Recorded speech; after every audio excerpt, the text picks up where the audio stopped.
हजरत अमीर माविया रज़ी अल्लाह ताला अन्हु की शहादत है 60 हिजरी। मैंने एक तारीख में एक रिवायत पढ़ी है कि फुकहा लिखते हैं कि जिस तरह वक्त के हुक्मरान पर लाजिम है कि वो अपनी जिंदगी में अपने अवाम के लिए सोचता रहे, इसी तरह उसके लिए ये भी वाजिब है कि मरने से पहले पहले उनका फिक्रमंद हो, उनके बारे में अच्छी एक कोशिश करे। हज़रत अमीर माविया रज़ी अल्लाह ताला अन्हु की यही कोशिश थी कि उनका बेटा यजीद उनके सामने नेक था, जंगे लड़ता था, जिहाद करता था। हज़रत अमीर माविया रज़ी अल्लाह ताला अन्हु ने अपनी वफात से पहले यजीद को अपना नायब खलीफा मुकर्रर कर दिया। अब यजीद के अपने करतूत हैं, उसकी अपनी खराबी है कि उसने अपने बाप का रास्ता छोड़ दिया, उसने रसूलुल्लाह सल्लल्लाहु अलैहि वसल्लम का रास्ता छोड़ दिया। तो ये तो कुरान का फैसला है, किसी का बोझ किसी दूसरे पे नहीं लादा जाएगा, हर एक अपने हिसाब देगा। तो 60 हिजरी को जब हज़रत अमीर माविया की वफात हुई, यजीद सल्तनत पर काबिज हुआ, उसने फौरन खतूत भेजे मदीना की तरफ, मक्के की तरफ, कूफा, बसरा, जहां जहां तक इस्लामी सल्तनत कायम थी, सबकी तरफ ये पैगाम भेज दिया कि यजीद के हाथ पे बैयत कर लो। मदीने का जो गवर्नर था वो वलीद बिन उतबा था, और उसको खास तौर पर लिखा था क्योंकि हज़रत अमीर मुआविया ने 56 हिजरी में एक मर्तबा मशावरत की थी कि मैं अपने बेटे को अपना नायब मुकर्रर करूं, तो आप लोगों का क्या मशवरा है। सबसे पहले जिस शख्स ने मुखालफत की थी वो बकर सिद्दीक के बेटे अब्दुर्रहमान थे, और उनके बाद अब्दुल्ला बिन जुबैर, हुसैन इब्न अली, अब्दुल्ला बिन उमर, अब्दुल्ला बिन अब्बास, इन्होंने सराहतन मुखालफत की थी कि हम आपको ये इजाजत नहीं देते कि आप अपने बाद यजीद को मुकर्रर करें, बल्कि हमारी राय ये है जिस तरह अल्लाह के नबी अलैहिस्सलातु वस्सलाम उम्मत मुस्लिमा को छोड़ कर गए थे, आप भी हमें वैसे छोड़ कर जाएं। आपस में मुसलमान मशवरा करेंगे, जिसको खलीफा बनाएंगे बना लेंगे, या हमें उमर की तरह छोड़ कर जाएं, जिस तरह उन्होंने शुरा मुकर्रर की 6 बंदों की, आप शुरा बना दें, वो जिसको चाहे खलीफा बना दें। लेकिन बहरहाल यजीद सल्तनत पर काबिज हो गया। वलीद बिन उतबा के पास खत पहुंचा और सख्ती से लिखा हुआ था कि अब्दुल्ला बिन उमर को जमा करो, अब्दुल्ला बिन जुबैर को बुलाओ, हुसैन इब्न अली को बुलाओ और इनसे बैयत लो, अगर ये इनकार कर दे गर्दन उड़ा दो। तो जिस वक्त एक खत पहुंचा, वलीद बिन उतबा रज़ी अल्लाह ताला जानते थे कि हुसैन नवासे रसूल है, रसूलुल्लाह का बेटा है और रसूलुल्लाह की निशानी है। जैसे खत पहुंचा, रात ही रात उनको बुला लिया। अब्दुल्ला बिन जुबैर रज़ी अल्लाह ताला उन्होंने देखा कि हालात बिगड़ रहे हैं, उन्हें किसी तरह से यह खबर पहुंच गई थी कि यजीद सल्तनत पर बैठ चुका है और वो जबरदस्ती बैयत ले रहा है। और मैं आप लोगों को तारीख बताने से पहले एक आपको ये बता दूं, आप इस तारीख को सुनते हुए एक बात को याद रखें, उस वक्त कोई मोबाइल का दौर नहीं था, कोई खबरें नहीं थी, कोई व्हाट्सएप नहीं थे, कॉल नहीं थी, बल्कि महीनों के सफर से पैगामात पहुंचाए जाते थे। वलीद बिन उतबा ने हज़रत हुसैन को रात को बुलाया, हुसैन हाजिर हो गए। जी क्या करना है, कहा कि बैयत करो मेरे हाथ पे, वलीद का हुक्म आ गया है, मरवान बिन हकम वलीद के साथ बैठा है, आपको मोहलत दे रहे हैं, बैयत कर लो। हज़रत हुसैन ने कहा कि मेरे जैसा शख्स जो शेर खुदा का बेटा है, नवासा रसूल है, मैं कभी भी छुप के आपके हाथ पे बैयत नहीं करूंगा, बल्कि आप लोगों को जमा करो, मैं लोगों की राय देखूंगा, फिर मैं आपके हाथ पे बैयत करूंगा। हज़रत हुसैन को वलीद ने कहा चलेगा, लेकिन मरवान बिन हकम वलीद पे गुस्सा हुआ कि तुमने हुसैन को भेज दिया, लेकिन अब्दुल्ला बिन जुबैर उसी रात को मदीना छोड़कर मक्का की तरफ रवाना हो गए। ये खबर गवर्नर तक पहुंची, मदीना के गवर्नर तक, तो खलबली मच गई। तो मदीना के गवर्नर ने सारी फौजें अब्दुल्ला बिन जुबैर को तलाश करने के लगा दिया कि जल्दी से ले आओ, पकड़ के ले आओ। हज़रत हुसैन रज़ी अल्लाह ताला ने मौके से फायदा उठाया, अपने घर वालों को जमा किया। मोहम्मद बिन हनीफा रज़ी अल्लाह ताला अन्हु ये हज़रत अली के बेटे हैं, हज़रत हुसैन के छोटे भाई हैं। हज़रत हुसैन ने उनसे मुलाकात की और उन्हें बताया कि मैंने सफर का इरादा किया हुआ है, मैं मदीना छोड़ के जाना चाहता हूँ।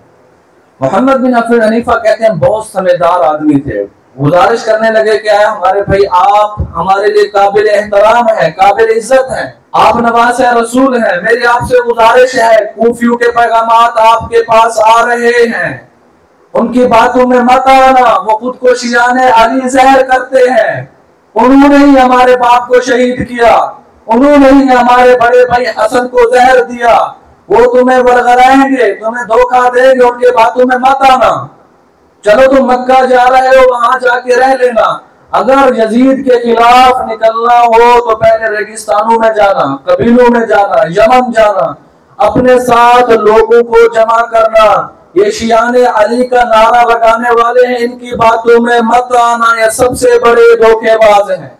27-28 रजब को हजरत हुसैन रज़ी अल्लाह ताला अन्हु अपने साथ घर वालों के लेकर मदीना से रवाना हुए, 4 शाबान को मक्का पहुंच गए और यही खबर ऐसा ऐसा कूफियों तक पहुंच गई कि हजरत हुसैन रज़ी अल्लाह ताला अन्हु ने यजीद की बैयत से इनकार कर दिया है।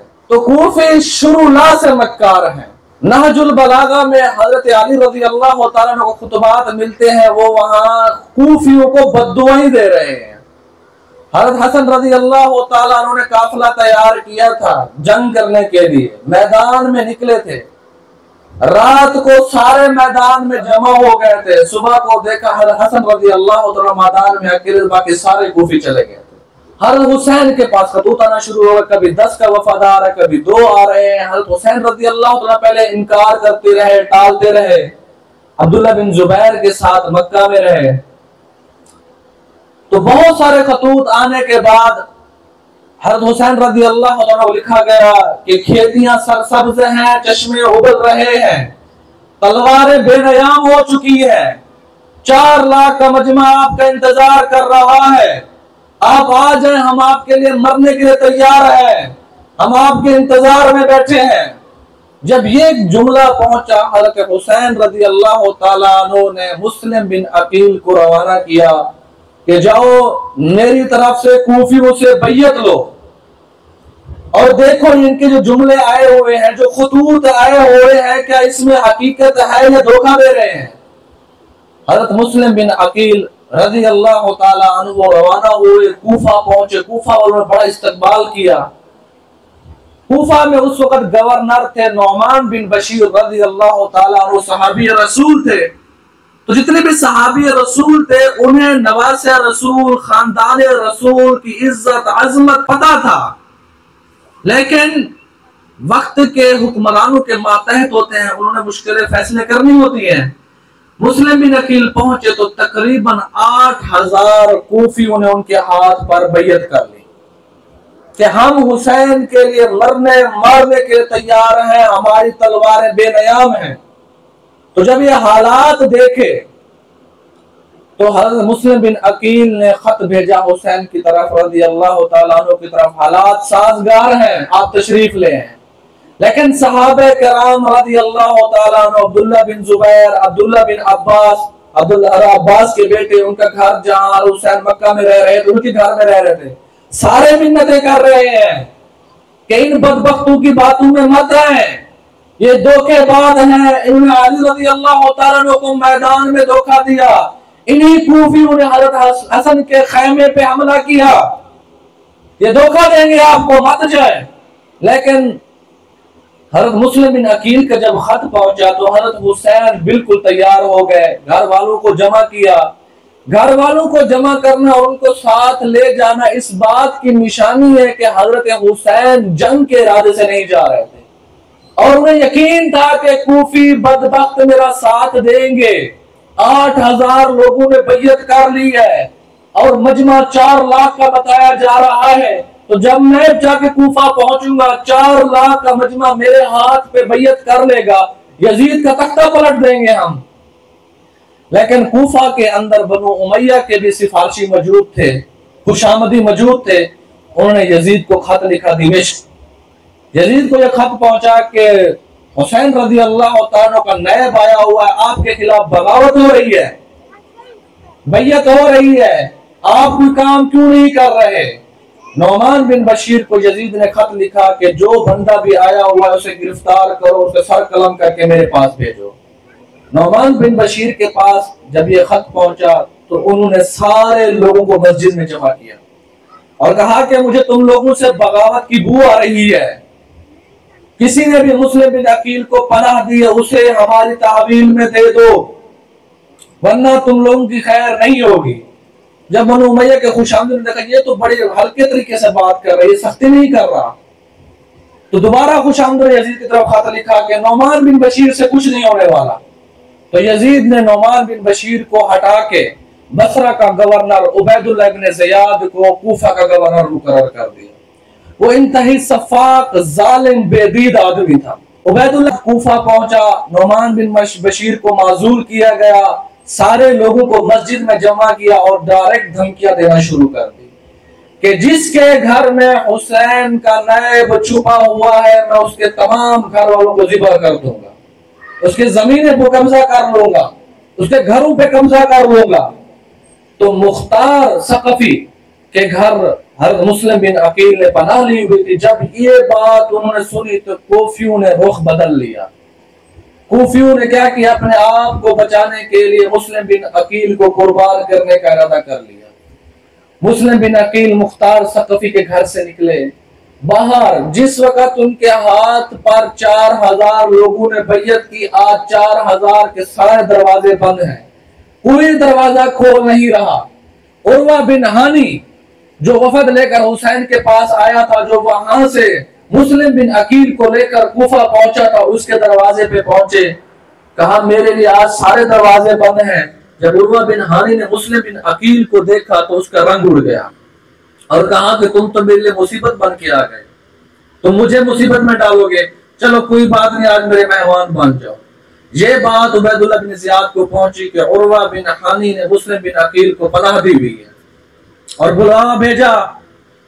उर्वा बिन हानी को पेश किया जाए, उर्वा बिन हानी पेश हुआ, उसे मलामत की कि अब तुम्हारी खैर नहीं, मेहमान मेरे हवाले करो। उर्वा बिन हानी के घर वालों को यह खबर पहुंची कि उर्वा बिन हानी गिरफ्तार हो गए। वो सारी औरतें मुस्लिम बिन अकील के गिर्द जमा हो गई और उन्हें ताना देना शुरू कर दिया, तुम्हारी वजह से हमारा शौहर गिरफ्तार है, तुम्हारी वजह से हमारा बाप मुश्किल में है, जाओ अब मेरे बाप को छुड़ा के लाओ, हमारे शौहर को छुड़ा के लाओ। मुस्लिम बिन अकील गैरतमंद अहले बैत के खानदान में से हैं, तो वो बाहर निकले, आवाज दी किनारे जिन्होंने हमारे हाथ पे बैयत की, तो यकायक 4000 बैयत करने वाले जमा हो गए। अब उबैदुल्लाह इब्न ज़ियाद को पता चला कि मुस्लिम बिन अकील गवर्नर हाउस पे हमला करने आ रहा है। उसने इलाके के चौधरियों को बुलाया कि अगर तुम्हारे बच्चे तुम्हारे कबीले में से किसी ने भी मुस्लिम का साथ दिया उसकी खैर नहीं होगी। चौधरी वहां से फौरन उठे, किसी ने अपने बच्चों को वापस बुलाया, किसी ने कबीले वालों को लानत की, यहां तक कि 4000 का लश्कर छट गया। रात का वक्त था, कोई किस गली में घुस जाता, कोई किस घर में घुस जाता। मुस्लिम बिन अकील को छोड़ते छोड़ते सिर्फ 400 बंदे आगे बचे। मुस्लिम बिन अकील गवर्नर हाउस के सामने आ गए, आगे से वो तैयार थे, हुकूमत थी, फौज उनके पास थी। उबैदुल्लाह इब्न ज़ियाद ने हुक्म दिया कि बस मुस्लिम बिन अकील का सर उतारो। लड़ते रहे, थोड़ी देर बाद 400 कुछ न कर सका। मुस्लिम बिन अकील रज़ी अल्लाह तआला अन्हु को ज़ालिम इब्न ज़ियाद ने शहीद कर डाला, उसका सर तन से जुदा किया और कूफा की गलियों में लटका दिया। वहां शहीद होने से पहले जो शख्स मुस्लिम बिन अकील के पास आया, उसने कहा कि मुझे शहीद करो, मुझे कोई खौफ नहीं है, हम तो कामयाब हो रहे हैं, हमारे लिए कामयाबी के वादे हैं, बस मेरी एक दरखास्त है कि हुसैन के पास मेरा खत पहुंच चुका है, उसे कहा है कि रवाना हो जाओ, यहाँ लोग इंतजार कर रहे हैं, उसका लश्कर वहां से निकलने वाला होगा। एक एहसान अहले बैत पे करो कि हुसैन के पास ये खत भेजो कि यहाँ हालात साजगार नहीं है, कूफियों ने रुख मोड़ लिया है, कूफी बेवफा हो चुके हैं, आप इधर तशरीफ मत लाएं। तो वहां कोई मोबाइल सिस्टम तो नहीं था कि एक वक्त में मैसेज करते फौरन हुसैन को खबर पहुंच जाती। उबैदुल्लाह इब्न ज़ियाद जालिम ने क्या किया, जैसे उसने गवर्नरी की सीट संभाली थी, हर तरफ उसने पहरे लगा दिए, ना कोई बंदा अंदर आ सके ना कोई बाहर जा सके। उधर से हज़रत हुसैन रज़ी अल्लाह ताला अन्हु का लश्कर रवाना हो चुका। रास्ते में हज़रत हुसैन रज़ी अल्लाह ताला का लश्कर 8 ज़िलहज्जा को रवाना हो रहा है कि लोग मिना की तरफ जा रहे थे और हज़रत हुसैन कूफा की तरफ रुख करके रवाना हो रहे थे। लोगों ने रोका, सहाबे कराम ने रोका कि इस कूफियों की बातों में मत आओ, ये धोखा देंगे।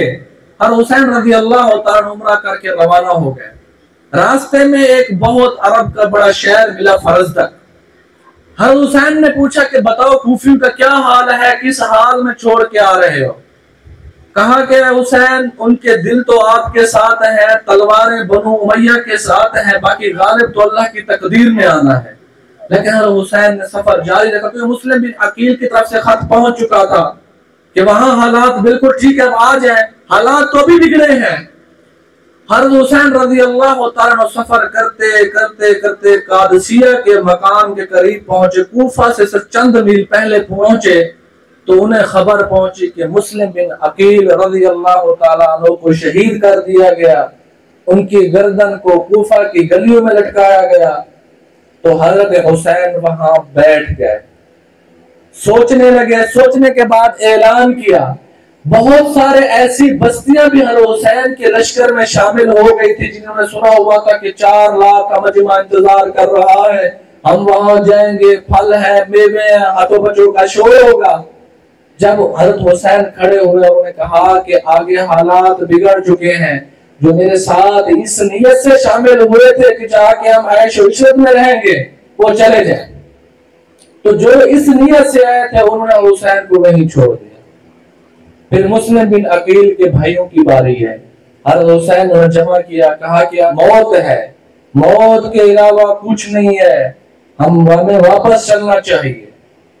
तो मुस्लिम बिन अकील के भाई शदीद गुस्से में थे। अब भाइयों का गुस्सा तो आता है, तो उन्होंने जिद कर दी, नहीं हम तो चलेंगे, हमारे भाई को शहीद किया गया है, हम अपने भाई के खून का बदला इब्ने ज़ियाद से लेंगे।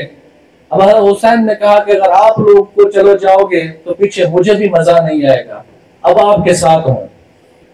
उधर से इब्ने ज़ियाद ने हुर बिन यजीद तमीमी को भेज दिया कि हुसैन का लश्कर आ रहा है, इसे गिरफ्तार करो, रोके रखो जब तक मेरा दूसरा हुक्म ना आ जाए। हुर बिन तमीमी पहुंच गए, करबला से थोड़े दूर थे। हज़रत हुसैन रज़ी अल्लाह ताला के लश्कर को रोका, काफिले को रोका और कहा कि रुक जाओ। हज़रत हुसैन रज़ी अल्लाह ताला अन्हु हुर के पास गए, कहा कि मुझे तुम क्यों रोक रहे हो? कहा मैं इब्ने ज़ियाद की तरफ से हुक्म है। हज़रत हुसैन ने 3 पेशकशें की। नंबर 1, मैं खुद यजीद के पास जाता हूं, मैं जानू यजीद जाने, मेरा उसका मामला है। नंबर 2, मैं जहां से आया हूं मुझे वापस जाने दो। नंबर 3, मैं जलावतन हो जाता हूं, आप लोगों का हिजाज छोड़ देता हूं, काफिरों से लड़ते लड़ते शहीद होना चाहता हूं। हुर ने इनकार कर दिया। उबैदुल्लाह बिन ज़ियाद को ये पैगाम भेजा कि हज़रत हुसैन ने ये 3 पेशकशें की हैं, तुम्हारा क्या फैसला है? इब्ने ज़ियाद का इरादा था कि मान जाओ। फिर उसने अमर बिन साद को भेज दिया। अमर बिन साद आया तो उसने भी हालात देख के गया। जब हुसैन खुद ये चाह रहा है, हर कोई इस बात से डर रहा था कि हमारे ऊपर कत्ल हुसैन का इल्जाम ना है।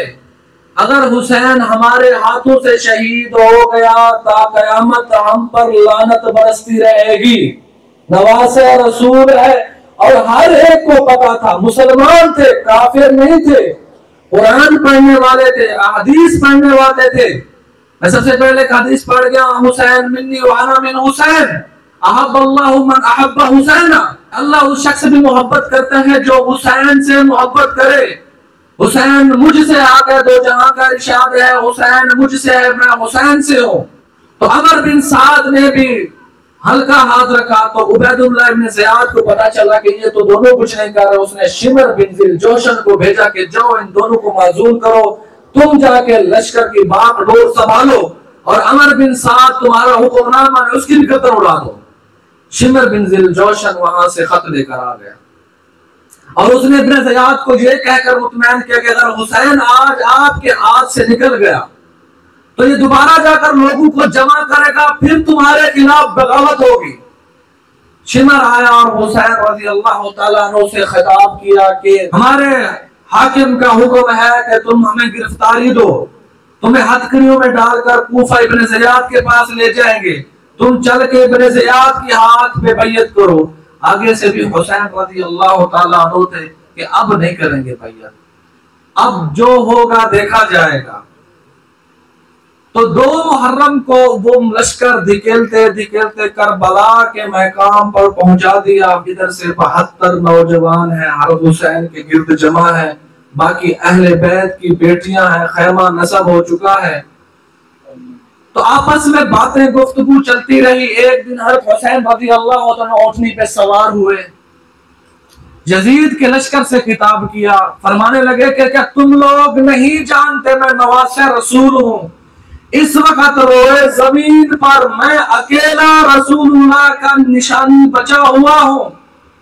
तुम नहीं जानते मेरे नाना ने क्या फरमाया, अल हसन वल हुसैन सय्यदा शबाब अहलिल जन्ना, जन्नत में नौजवानों के सरदार हसन और हुसैन होंगे।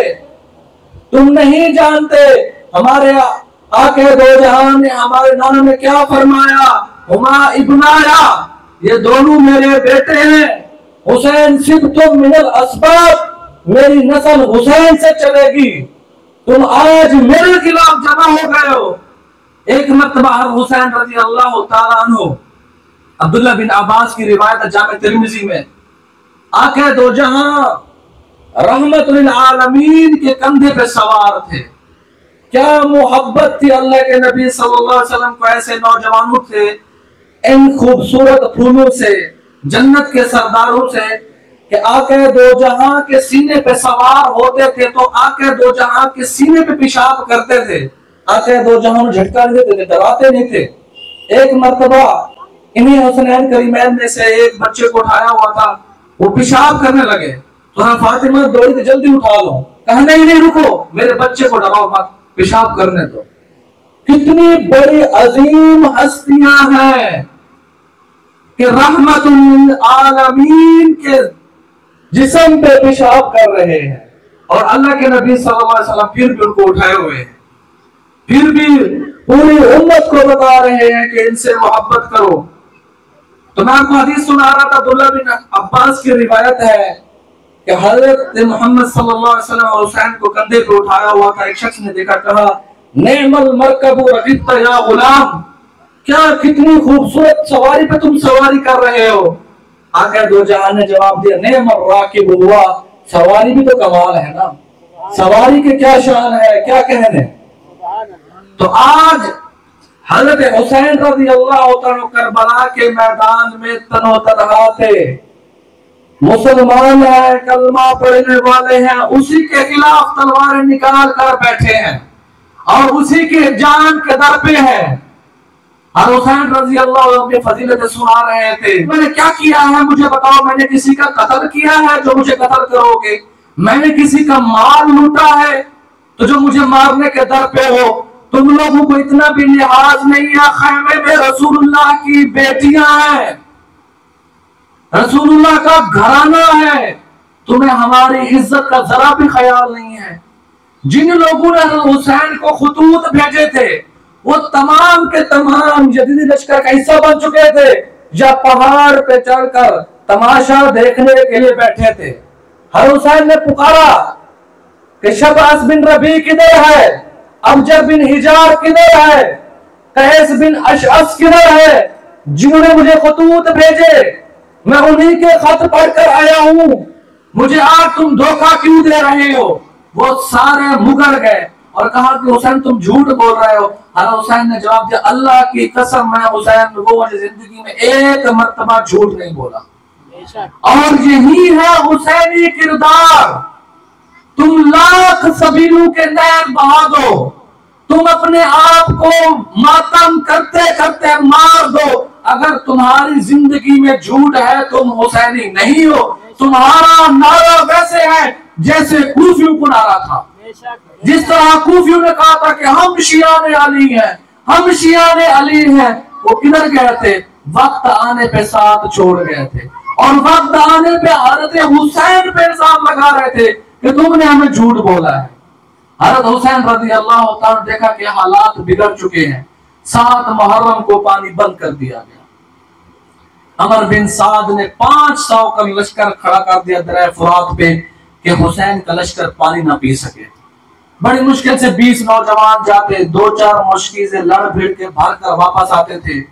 जब हुसैन ने देखा कि अब हालात साजगार नहीं है, मेरी शहादत पक्की है, ऐसा ऐसा करीब होते आ रहे थे, हज़रत हुसैन ने उनसे कहा कि मुझे इबादत करने दो। एक रात सारी इबादत करते, नमाज पढ़ते, कुरान पढ़ते गुजार दी। मैं रात सफर से वापस आया तो सुबह 3-4 का वक्त था। मैंने सड़कों पे देखा औरतें घूम रही थी।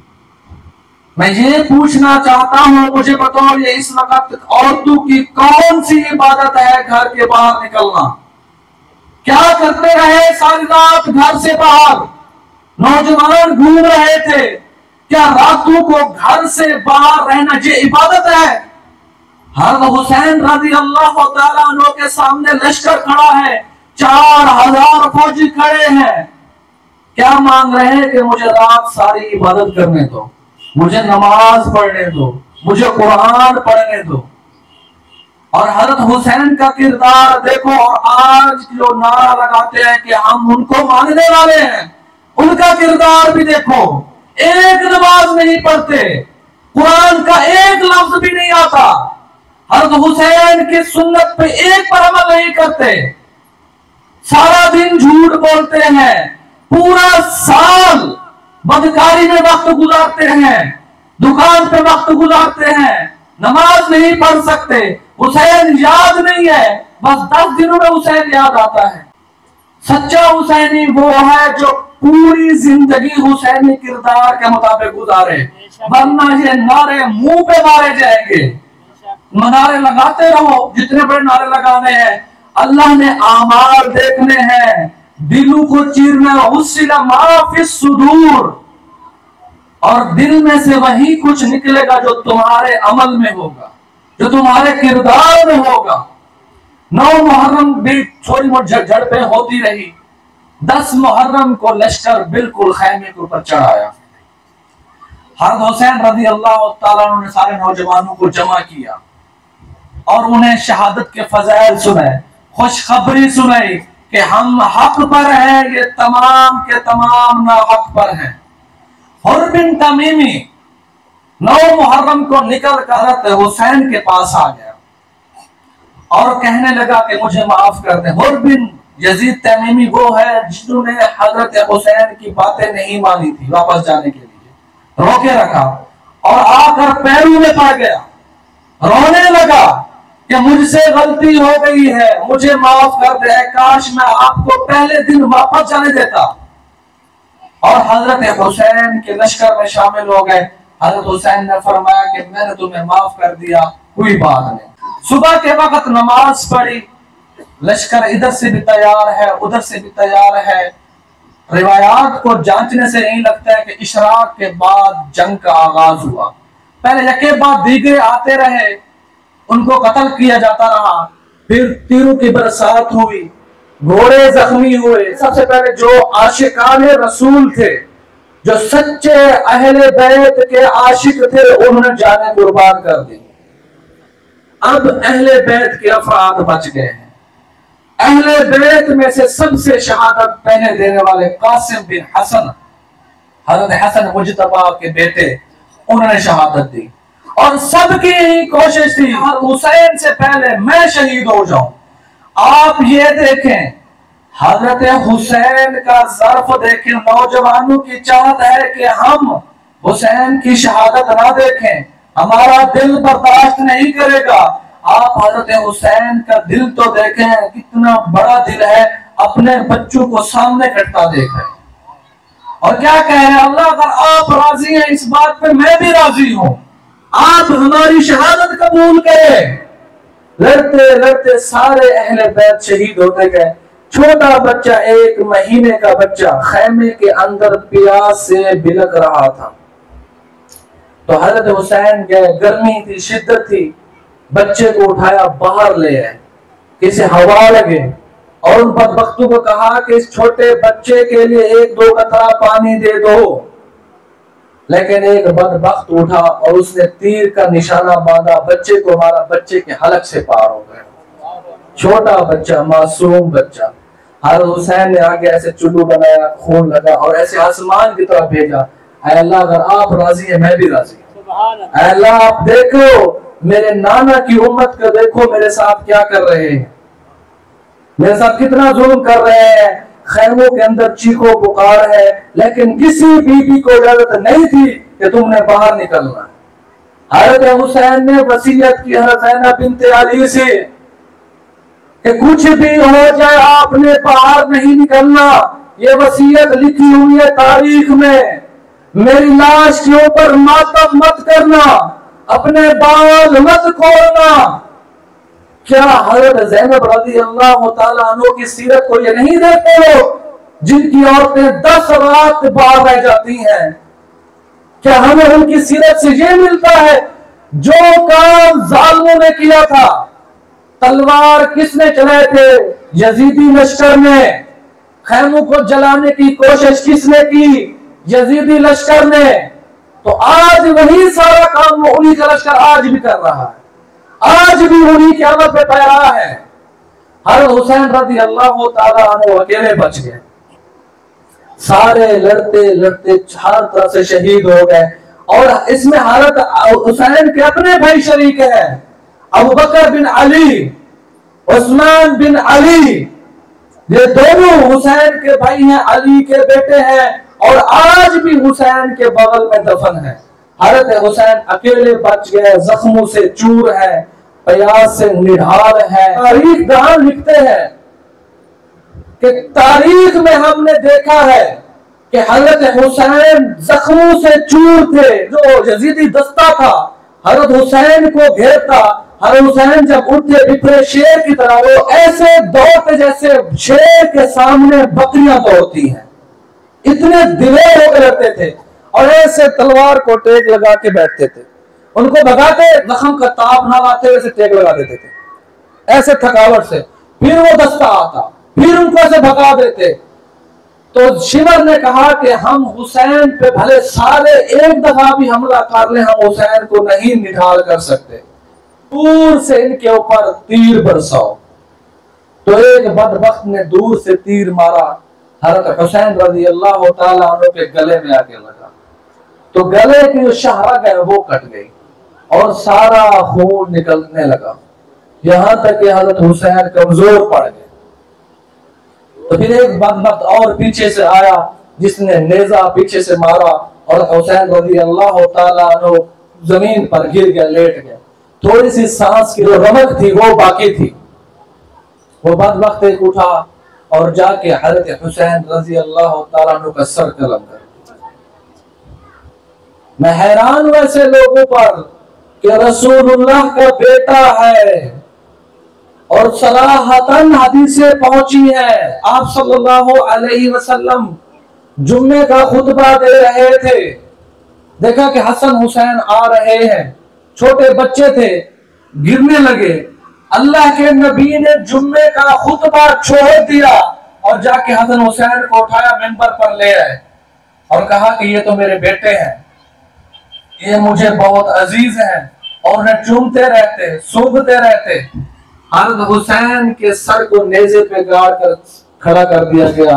हज़रत ज़ैनब रज़ी अल्लाह तआला अन्हा, हज़रत अली की बेटी, बाहर निकली कि देखा हर तरफ लाशें पड़ी, रोने लगी और वहां गिरिया किया कि ऐ नाना जान, देखो आपका बेटा आज रेगिस्तान में खून से लथपथ है, आपकी उम्मत ने आपके बेटे को शहीद कर दिया, आपका बेटा आपके पास पहुंच चुका है। हज़रत उम्मे सलमा फरमाती हैं कि मैंने ख्वाब में देखा कि आप सल्लल्लाहु अलैहि वसल्लम के बालों पे मट्टी लगी हुई है। तो उम्मे सलमा ने अर्ज किया, यार सूरज ये क्या हालत आपने बना रखी है ख्वाब में? तो आके दो जहां ने जवाब दिया कि मैं अभी हुसैन के मक्तल को देख कर आ रहा हूँ, मेरे बेटे हुसैन को शहीद कर दिया गया।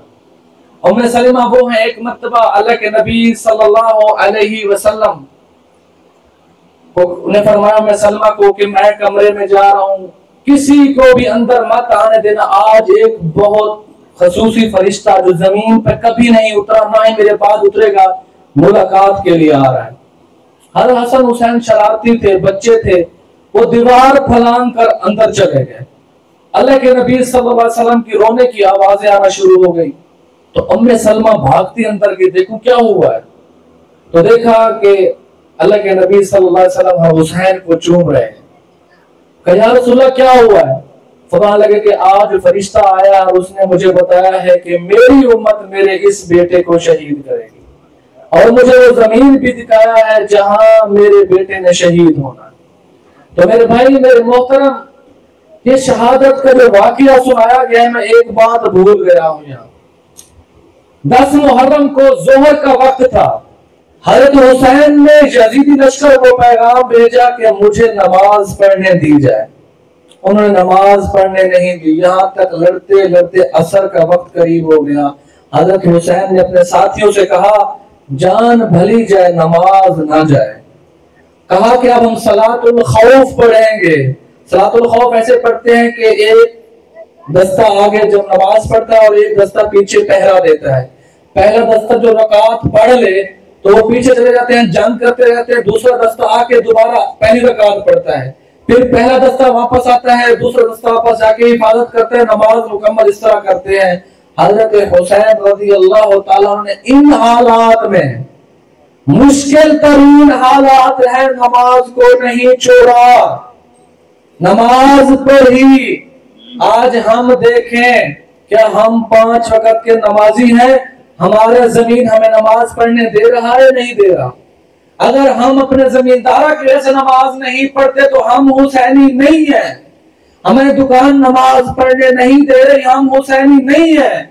हमें मातम नमाज पढ़ने नहीं दे रहा, हम हुसैनी नहीं है।